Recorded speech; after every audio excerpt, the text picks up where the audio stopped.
How does the tech that runs our world really work? We break it down to its fundamental truths. This is First Principles. You are sitting in seat 24F on a transatlantic flight, somewhere over the dark, freezing waters of the North Atlantic. It is hour 6 of an Athor flight. The cabin lights are dim. The air is dry and smells faintly of reheated pasta. But the most overwhelming sensation is the sound. It is a relentless, physical roar. It is the sound of high-bypass turbofan engines burning jet fuel to tear through the atmosphere at 500 miles per hour. It vibrates in your chest. It rattles your teeth. It is a heavy, droning weight that seems to press against your temples, making it impossible to think, impossible to sleep, and impossible to relax. You reach into your bag and pull out a pair of over-ear headphones. You place them over your ears. The noise muffles slightly, like putting your hands over your ears, but that deep, thrumming drone is still there, leaking through the plastic and the foam. It feels inescapable, like it is vibrating your very skull. Then you reach up to the right ear cup. You find a small, tactile slider. You click it. And in an instant, the world drops away. It is not just that the noise gets quieter. It feels as if the air itself has been sucked out of the room. The roar evaporates into a faint, distant whisper. The pressure in your head releases. You are suddenly alone, cocooned in a bubble of impossible stillness, hurtling through the sky. This moment feels like magic. It is one of the few consumer technologies that, no matter how many times you use it, still elicits a genuine sense of wonder. We treat it as a luxury, a way to listen to our music better or sleep on a plane. But think about what just happened in that split second. Common sense tells us that to make a room quieter, you have to block the sound. You have to build a thicker wall, shut the window, or stuff cotton in your ears. We intuitively understand silence as the absence of stuff. We think of it as a void. We think of it as a subtraction.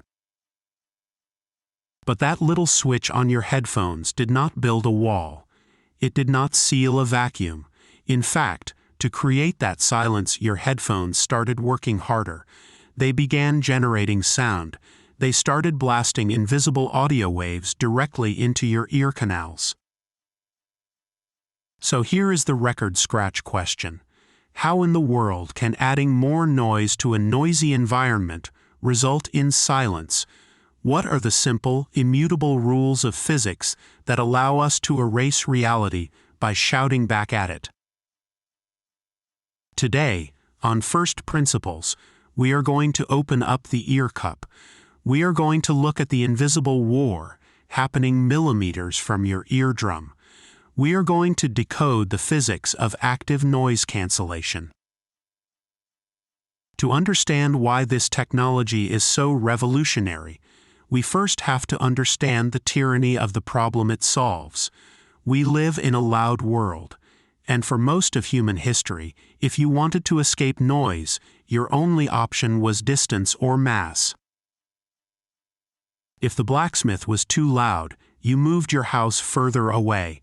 If the storm was too loud, you built thick stone walls. This is what engineers call passive noise isolation. It is the brute force approach. It is the acoustic equivalent of wearing a suit of armor. In the 20th century, as the Industrial Revolution gave way to the age of aviation, the problem of noise shifted from an annoyance to a health hazard. Pilots in the 1940s and 50s were sitting inside vibrating metal cans with massive piston engines, screaming just feet away. The noise levels were deafening, causing permanent hearing loss and severe fatigue.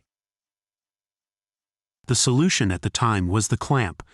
Pilot headsets were essentially hard plastic shells filled with dense foam, clamped tightly against the skull to create an airtight seal. They were heavy, they were hot, and after a few hours, they were excruciatingly painful. They worked on the principle of mass. If you put enough material in the way, the sound waves bounce off. But there is a flaw in the armor.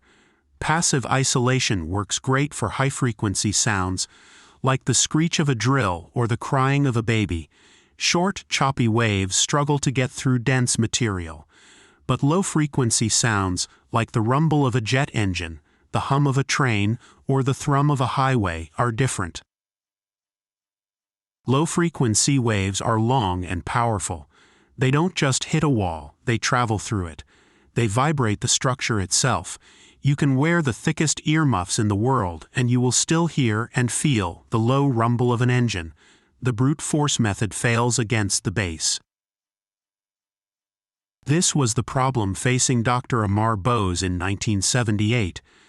The story goes that he was flying from Zurich to Boston. The airline offered him a pair of those flimsy plastic tubes they used to call headphones.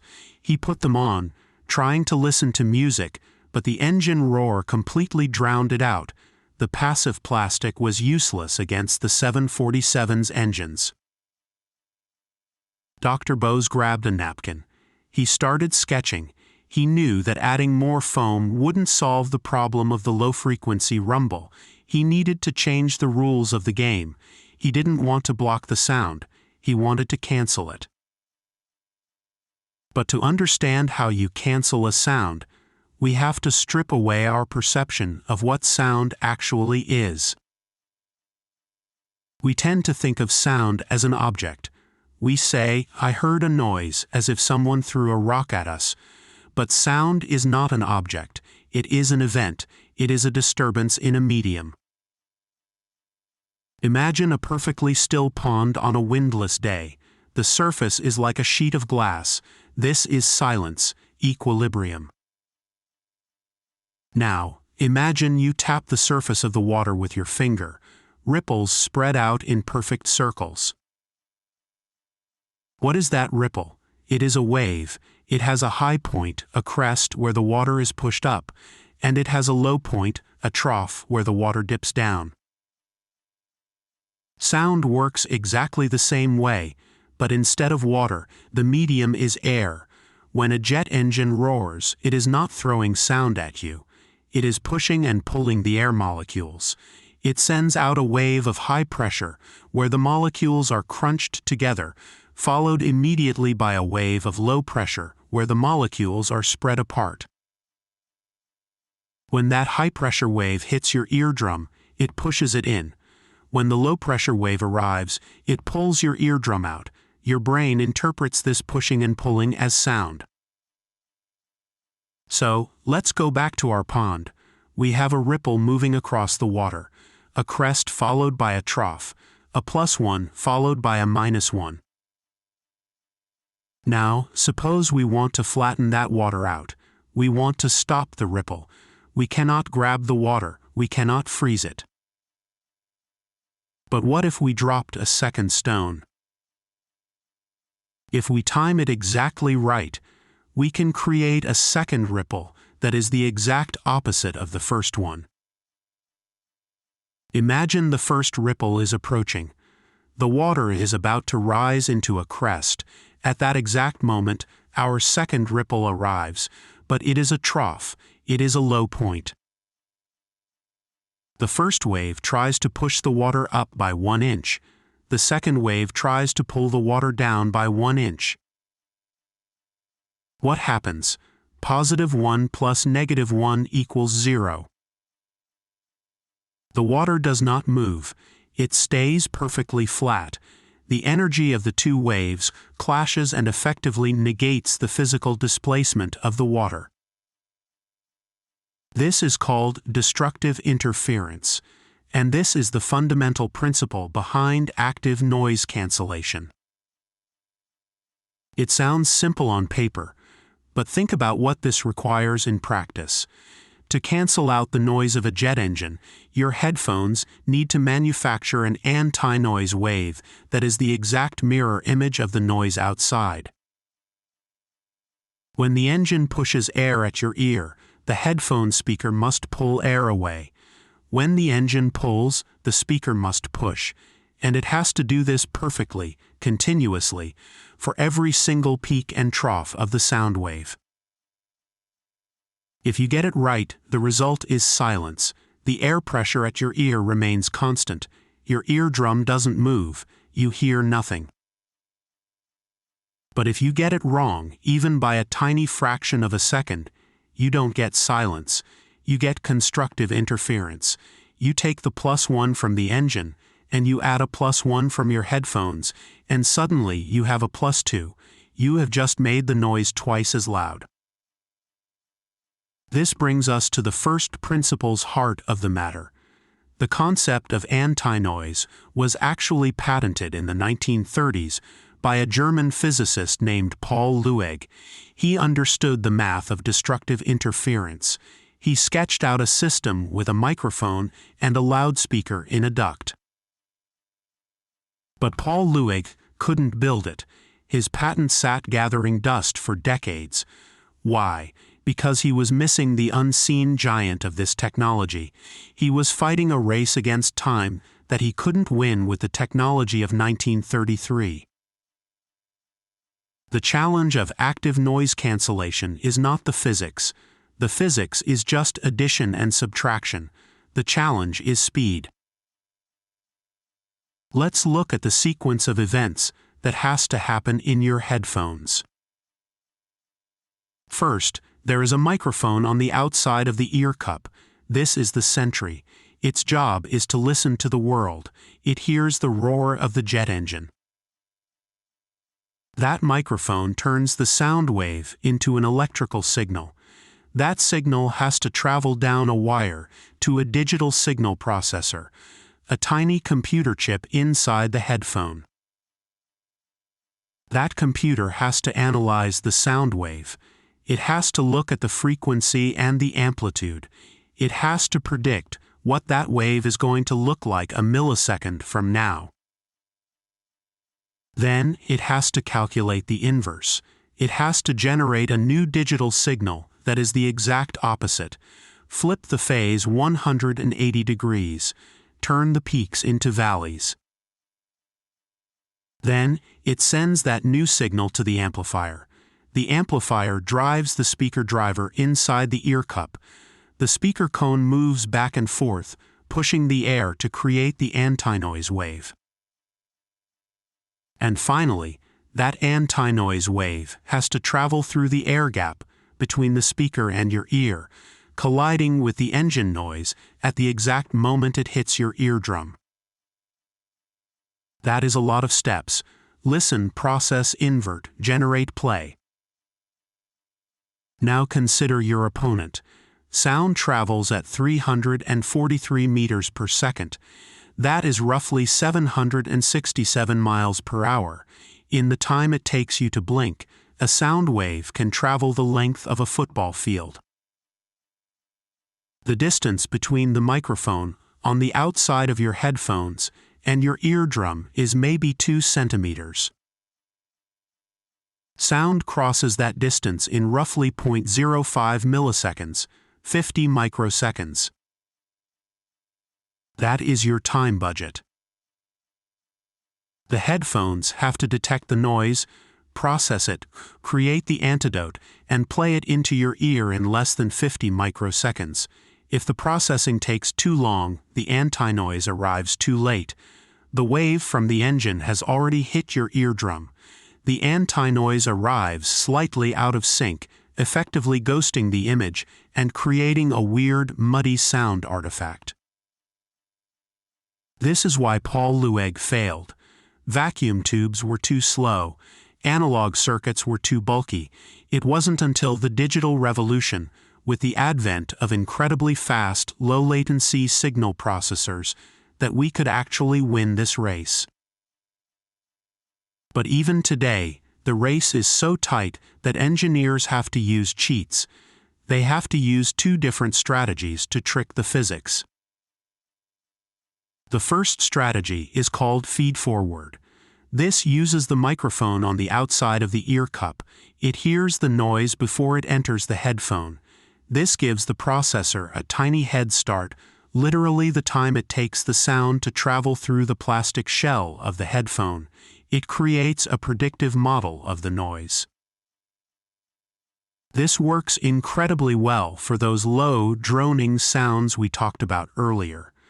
A jet engine or a fan is predictable. The wave that is happening now is very similar to the wave that happened a millisecond ago. The computer can guess the pattern and generate a consistent anti-noise hum. But what about unpredictable sounds, a sudden voice, a clattering tray? The feed-forward system is often too easily fooled by these. It can't predict them. So, modern headphones use a second system called feedback. They place a second microphone inside the ear cup, right next to the speaker driver. This microphone listens to what you are actually hearing. It checks the work. It says, okay, we tried to cancel that noise, but I still hear a little bit of a rumble. It sends that error signal back to the processor, which instantly adjusts the anti-noise to clean up the leftovers. It is a constant, frantic loop of listen, predict, invert, check, adjust. Listen, predict, invert, check, adjust, happening thousands of times per second. And this reveals a common misconception. People often wonder why ANC headphones are great at blocking airplane noise, but terrible at blocking the sound of a crying baby or a chatting coworker 2 rows back. You might think the technology just isn't powerful enough to stop a loud voice. But volume isn't the issue. The issue is unpredictability and frequency. Human speech is erratic. It starts and stops. It changes pitch rapidly. It sits in the higher frequency range. Remember the wavelength. High-frequency sounds have very short wavelengths. The peaks and troughs are packed close together. To cancel a high-frequency sound, the timing has to be godlike. If you are off by just a tiny fraction of a millimeter in alignment, or a microsecond in timing, you miss the trough. You might accidentally hit the peak. With a low-frequency drone, the wave is long and lazy. You have a much bigger margin of error to line up your anti-noise. This is why when you wear ANC headphones, the world sounds different. The rumble is gone. The deep bass is erased by the physics of interference. But the sharp, high-pitched sounds, the voices, the announcements, still cut through. The headphones simply give up on active cancellation for those frequencies and rely on the passive clamping force of the earpads to muffle them. There is one final nuance to this technology that touches on the first principles of our own biology. Have you ever put on a pair of noise-canceling headphones and felt a strange sensation of pressure? Some people describe it as cabin pressure, like when a plane is taking off. They feel like their ears need to pop. This is a psychoacoustic illusion. It's a trick your brain plays on you. In nature, low-frequency noise and the sensation of ear pressure usually go together. If you go deep underwater, or if you drive up a mountain, the change in atmospheric pressure affects your inner ear, and it also tends to dampen low-frequency hearing. When you turn on the ANC, you remove the low-frequency sound, but the ambient air pressure hasn't actually changed. Your brain, however, has a heuristic that says, low-frequency sound is gone. That must mean the pressure has changed. Your brain hallucinates a feeling of pressure to explain the sudden silence. It is a testament to how deeply our perception of reality is tied to the physics of sound. We don't just hear with our ears, we hear with our expectations. So let's zoom out. We started with a traveler seeking peace on a noisy flight. We looked at the brute force history of clamping foam against our heads. We opened the black box to find a pond of water, realizing that sound is just a wave of pressure. We discovered that silence is not just the absence of noise, but can be the dynamic balance of two opposing forces, +1 and -1 fighting to equal 0. And we learned that the magic of that switch is actually a high-speed computational race, where math battles the speed of sound to create a localized reality where the chaos of the world simply adds up to nothing. Active noise cancellation is more than just a consumer convenience. It is a philosophical statement. It tells us that we are not helpless observers of our environment. We tend to think of reality as something that happens to us. The noise enters our ears, and we have to deal with it. But this technology flips the script. It suggests that with enough understanding of the fundamental wave nature of the universe, and enough speed to react to it, we can rewrite the input. We can impose order on chaos. We can transmit a signal that says no, and for a brief moment, in the space between the ear cup and the eardrum, make the world be still. When you take off those headphones, the roar comes rushing back. The illusion breaks. But for the duration of that flight, you were living in a manufactured pocket of peace, held together by the relentless application of a simple equation. +1 -1 0. You've been listening to First Principles. Until next time, stay curious.